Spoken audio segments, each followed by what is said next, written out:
Hola, ¿cómo están? Muy buen viernes para todos. Mi nombre es Samuel y me presento nuevamente para otra columna de fútbol masculino. En esta ocasión vamos a centrarnos de lleno en lo que fue la jornada número 17 de las eliminatorias Conmebol rumbo a la próxima Copa del Mundo del año 2026 y obviamente con la participación de nuestra selección, de la selección argentina, la albiceleste, que ayer se floreó con una gran goleada por 3-0 ante Venezuela en un partido muy emotivo, con muchos sentimientos encontrados, ya que fue el último partido de Lionel Andrés Messi oficial con la camiseta de la selección argentina en territorio nacional. Un partido que se disputó en el estadio más monumental, repleto de hinchas de la selección argentina y seguidores de Lionel Messi que quisieron estar presentes en esta noche mágica,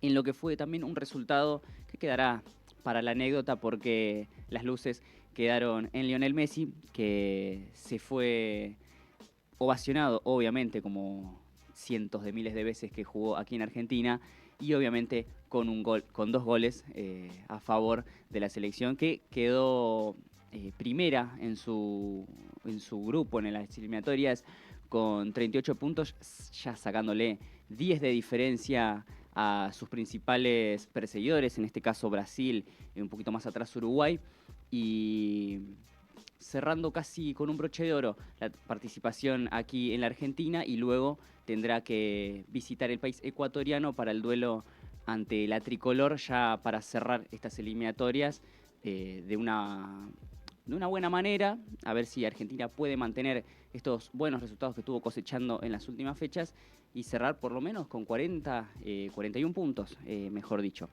Bueno, la selección argentina participó ayer con muchos de los jugadores campeones del mundo, con una defensa ya consolidada, con Molina, con Cuti Romero, con Otamendi, otro de los que también disputó su último partido aquí en Argentina, con Tagliafico, obviamente el Dibu Martínez, y con futbolistas de mitad de cancha para adelante renovados en esta selección, por ejemplo, Mastantuono, Thiago Almada, obviamente la participación de Messi, de Julián Álvarez, ya experimentados en la selección, pero que mostró un juego bastante sólido, un juego muy dominante sobre su rival, sobre Venezuela, que prácticamente no pateó al arco, no generó muchas ocasiones de peligro al arco del Dibu Martínez, y Argentina se llevó un triunfo casi de principio a fin con total supremacía sobre su rival. Messi marcó el primer tanto del partido a la media hora de juego. Ya en el segundo tiempo, Lautaro Martínez, ingresado desde el banco, marcó el segundo y el tercero de Lionel Messi para sellar una noche mágica, una noche emotiva también, como ya mencioné. 3-0 ganó la selección nacional contra Venezuela, que por el momento no tiene asegurada su clasificación porque a la fecha, faltando una jornada para que termine estas eliminatorias, se encuentra en el puesto número 7 con 18 puntos en zona de repechaje para la clasificación, y donde deberá disputarse ahí un mano a mano, podría decirse, con Bolivia, y que bueno, Bolivia en caso de perder la última fecha, que ya vamos a estar repasando qué partidos van a jugar, prácticamente le deja servido el pasaje a Venezuela para que juegue el repechaje. Pero aún así no se deben confiar y deberá por lo menos sacar un punto para que obligue a Bolivia a tener que ganar y por lo menos quedarse con el séptimo puesto y en zona de repechaje. El resto de los países, del primero al sexto, ya están todos clasificados, no van a jugar por algo en específico en esta última fecha, por ahí puede ser momento de probar jugadores, quién sabe. Pero a la fecha ya están los 6 clasificados. Argentina obviamente se clasificó como el primero en las eliminatorias, segundo Brasil, tercero Uruguay con 27 puntos. Ecuador quedó cuarto con 26, Colombia 25, al igual que Paraguay. Y ya como mencioné más atrás se encuentra Venezuela con 18 puntos. Y el resto de la fecha de eliminatorias es la siguiente. Colombia ganó 3-0 como local a Bolivia. Goles de James Rodríguez, de John Córdoba y Juan Fernando Quintero. Un Colombia que tuvo un buen inicio de eliminatorias. Recordemos que hasta la final de la Copa América pasada, la 2024, llegó de manera invicta, venía sumando muy buena cantidad de puntos, llegó a estar entre los primeros también, pero a partir de la mitad de año del 2024 a la fecha ha bajado su rendimiento, lo están mirando de reojo a Néstor Lorenzo, el entrenador argentino que tiene Colombia, pero que aún así llegó a clasificarse, no de la manera pensada, de la manera que se preveía hace un año atrás, pero que, bueno, quedó con un quinto puesto que lo deja cómodo, ya clasificado al Mundial, pero con varias incógnitas en cuanto al funcionamiento del equipo. El otro partido fue el de Uruguay contra Perú. Ganó Uruguay 3-0, goles de Aguirre, de Arrascaeta y Federico Viñas, el ingresado también en el segundo tiempo. Uruguay que también dominó de principio a fin. Ya desde entrada, si había un equipo que fue a buscarlo, Uruguay con un empate clasificaba también al Mundial y pudo abrir el marcador rápidamente. Con un cabezazo de Aguirre al cuarto de hora del partido. Luego de Arrascaeta en el segundo tiempo pudo sellar su gol luego de varios intentos, porque ha tenido bastantes ocasiones con remates al arco, tanto en el primer tiempo como en el inicio del segundo, y finalmente a los 58 del partido pudo encontrar su gol, un golazo.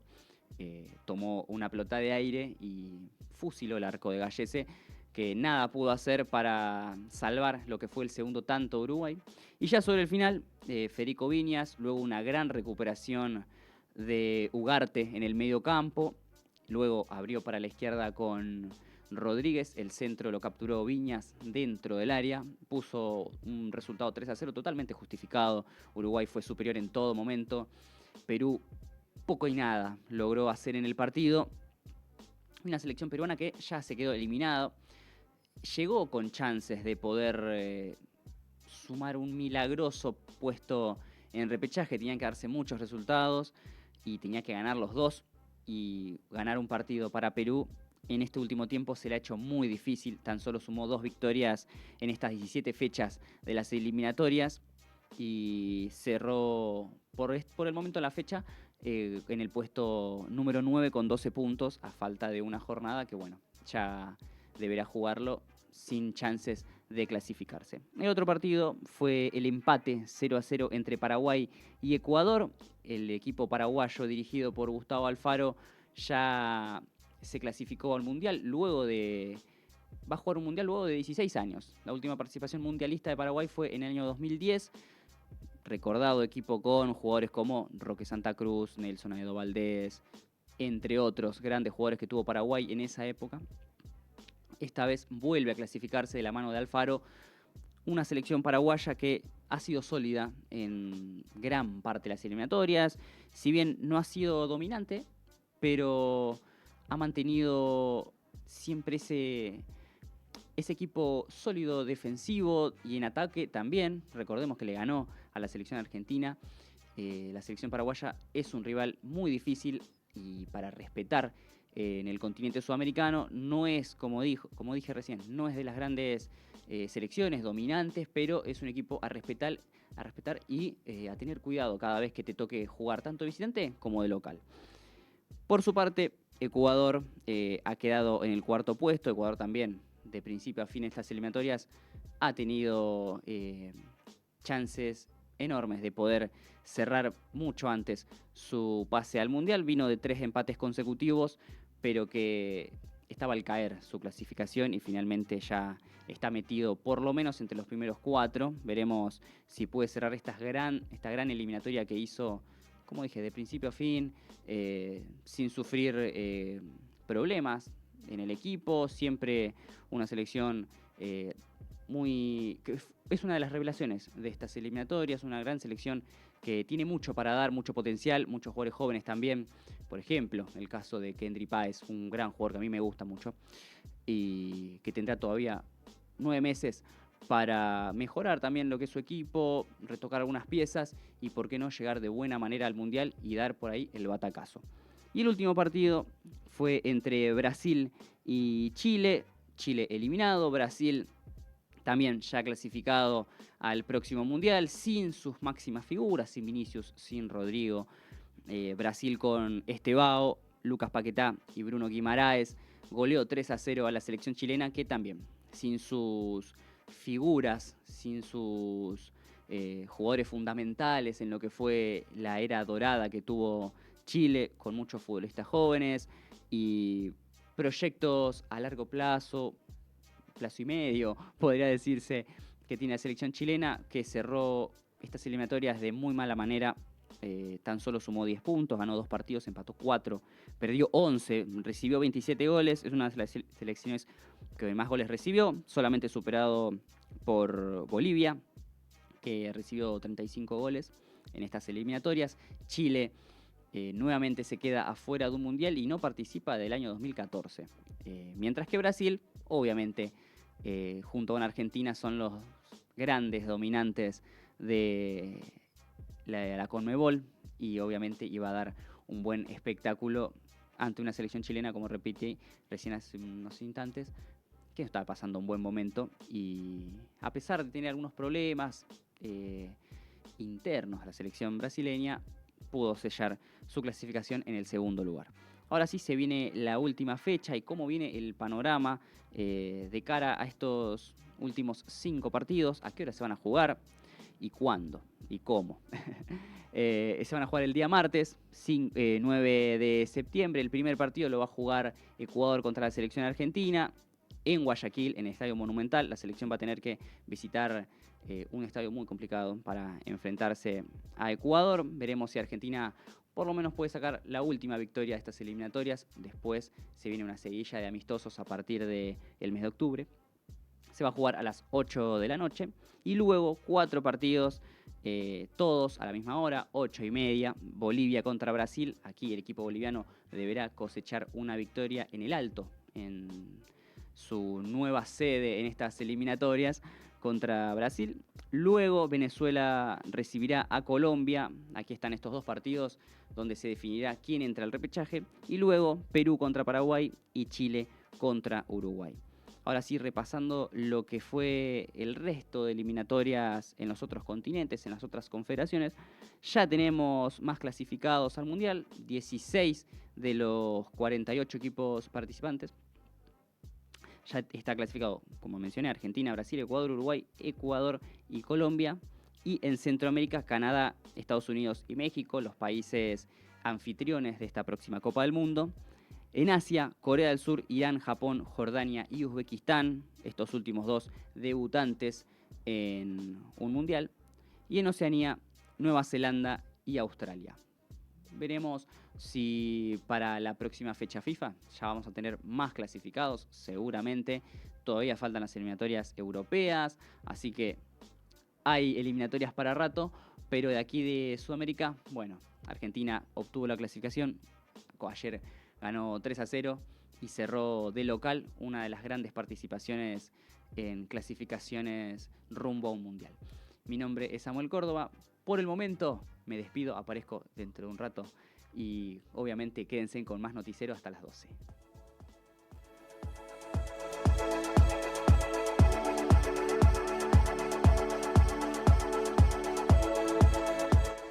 ¿Qué tal? Buenos días para todos. ¿Cómo estás, Diego? ¿Cómo está la gente de Punto Cero? Un saludo para toda la audiencia. Bueno, vamos a comenzar un poquito con los temas de Medio Oriente, cómo viene la situación. Primero que nada, noticias de último momento de la noche de Gaza en estos momentos.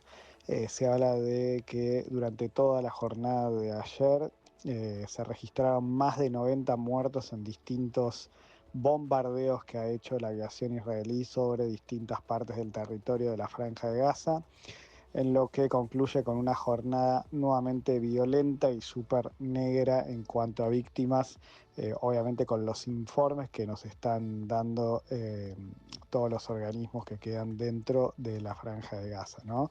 Entonces el ejército israelí lo que está haciendo es, aparte de su incursión dentro de todos los espacios de la franja, están bombardeando distintos objetivos específicos como edificios o zonas residenciales donde se cree, o por lo menos es lo que dicen los indicios del ejército israelí, donde hay supuestamente terroristas de Hamas. A su vez, obviamente todo el tiempo se está hablando de que Hamas ha aceptado los acuerdos, estaría, valga la redundancia, de acuerdo con hacer un cese al fuego y empezar a la entrega de los rehenes, pero por su parte Israel no estaría de acuerdo y se dice que Netanyahu es el que está impidiendo toda la continuación de lo que serían los arreglos para que pueda haber un intercambio de rehenes. Como todos recordamos, dentro de lo que es el gobierno de coalición de Netanyahu, hay distintos sectores que son más de ultraderecha, ultraortodoxos, que bueno, por ejemplo, su ministro de Finanzas, y también el ministro de Guerra y otros ministros más que son los más duros, el ala dura dentro del gobierno israelí, son los que de alguna manera tensan la situación y no quieren que se arregle ningún tipo de acuerdo con Hamas para entregar a los rehenes, por lo que la situación se agrava, ¿no? Y obviamente los familiares también se preocupan y están cada vez en una situación más tensa con el gobierno israelí. Hace unos días, y perdón que nos extendemos un poco en el tema, pero hace unos días todo lo que fueron las manifestaciones dentro de Israel también se extendieron hacia cercanías de la casa de Netanyahu y de otros ministros.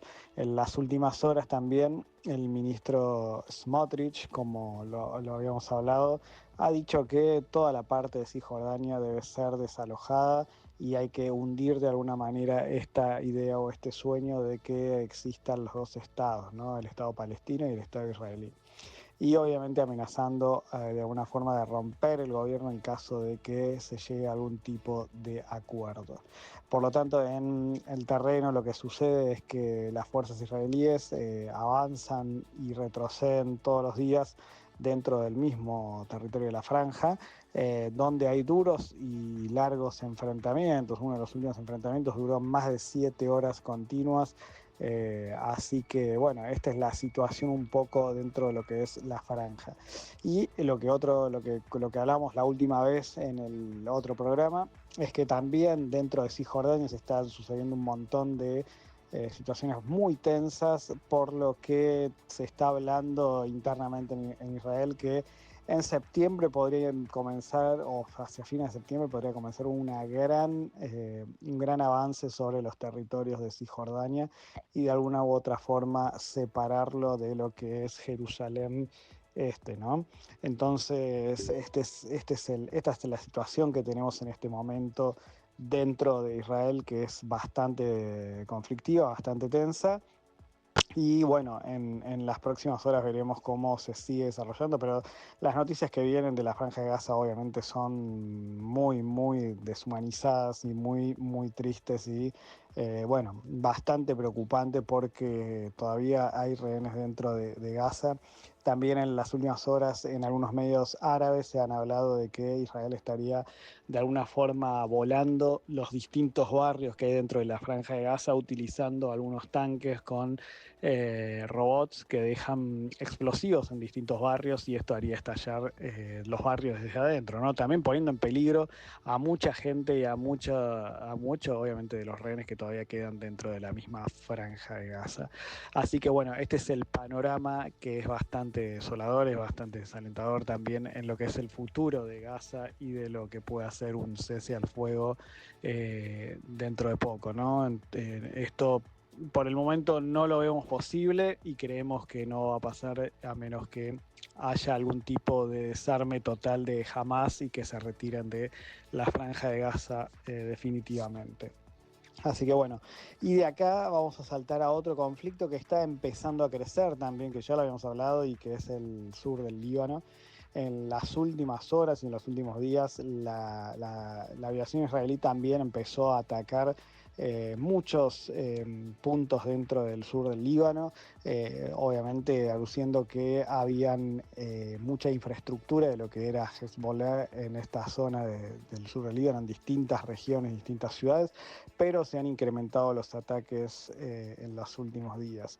En el día de ayer, por ejemplo, se informó de que hubo una incursión israelí dentro del territorio libanés para destruir distintos armamentos e infraestructuras de Hezbollah que habían quedado. Y obviamente del lado libanés hay mucha queja sobre la actuación del gobierno libanés, ¿no? Diciendo que es cómplice de Israel y de Estados Unidos porque ha dejado entrar a Israel en territorio libanés. Así que, bueno, esa situación también crece a medida que pasa el tiempo. Porque el límite que se habían puesto y por lo menos que había pedido Estados Unidos y sobre todo Israel era que hasta septiembre o octubre de este año tenía que desarmarse todo Hezbollah, si no, bueno, Israel se iba a hacer cargo de atacar, bueno, los distintos puntos donde se encontrarían bases o algunos militantes de Hezbollah dentro del Líbano y sobre todo también que no iba a haber ningún tipo de límite, sobre los ataques puntualizados, ¿no? Que podrían ser también dentro de la misma capital en Beirut. Pero bueno, el gobierno libanés también a través del ejército sacó algún tipo de comunicado explicando que si bien habían aceptado las órdenes de Estados Unidos para que el ejército tomara las armas de Hezbollah y se fuera desarmando de a poco, que no iba a haber ningún tiempo límite para que esto ocurriera, sino que esto llevaría alrededor de casi 15 meses desde ahora en adelante para ir desarmándose. De hecho, dice que el ejército va a empezar a desarmar a Hezbollah desde la capital, desde Beirut, hacia las distintas regiones del resto del Líbano. Por lo tanto, el ejército estaría dándole como algún tipo de plazo a Hezbollah para decirle, bueno, entreguen las armas y también dando lugar a que distintos militantes de Hezbollah, se puedan sumar al ejército libanés. Así que bueno, este es el panorama que tiene el Líbano también, que es un conflicto que si bien hubo un cese al fuego en su momento a principios de este año, fin del año pasado casi, en este momento está volviendo a tensionarse, sobre todo por los bombardeos y los ataques que hace Israel dentro del territorio libanés, no solo hacia infraestructura, sino también hacia objetivos, autos con civiles y demás, que ya ha tenido más de 10 muertos en estos últimos días. Así que también estaremos mirando de reojo este conflicto. Todos los conflictos de esta región van de la mano. Y bueno, obviamente mirando un poquito más a la lejanía, también sigue el conflicto con Yemen. De alguna forma, en los últimos días Israel atacó varios puntos dentro de Yemen, en la capital Sanaa, así que bueno, también ha dado muerte a muchos ministros importantes dentro de Yemen. Pero bueno, haciendo un poquito alusión a los conflictos, podemos pasar a lo que sucede, ¿no? Obviamente entre Rusia y Ucrania. A medida que pasan los días, Rusia sigue avanzando y a su vez Ucrania no deja de responder tampoco hacia los distintos sitios que tiene Rusia en su poder y a lugares dentro de la misma Rusia que también se acrecienta la crisis.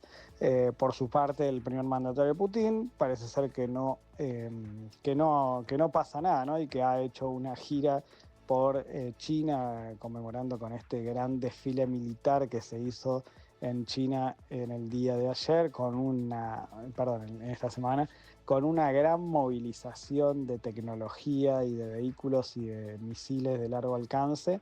Bueno, estuvieron presentes también el primer mandatario de Corea del Norte, así como también el presidente de Irán y otros países que se van sumando en esta alianza, en esta otra alianza, ¿no? Que son los países asiáticos o Eurasia, para decirlo de alguna forma. También han mostrado mucha unión entre estos países, sumando también al mandatario de la India. Algunos son los famosos participantes o miembros de los BRICS. Y bueno, una de las últimas declaraciones que ha hecho Putin sobre el asunto con Ucrania es, bueno, que venga Zelensky a Rusia, así arreglamos y terminamos este conflicto, de alguna forma desafiando y mostrando su poderío y su supremacía sobre Ucrania, ¿no? Esto sería a nivel de imagen una derrota muy dura en caso de que eso suceda, pero bueno, creemos que no va a suceder y que Europa se sigue rearmando para ayudar a Ucrania y tratar de revertir un poco la guerra.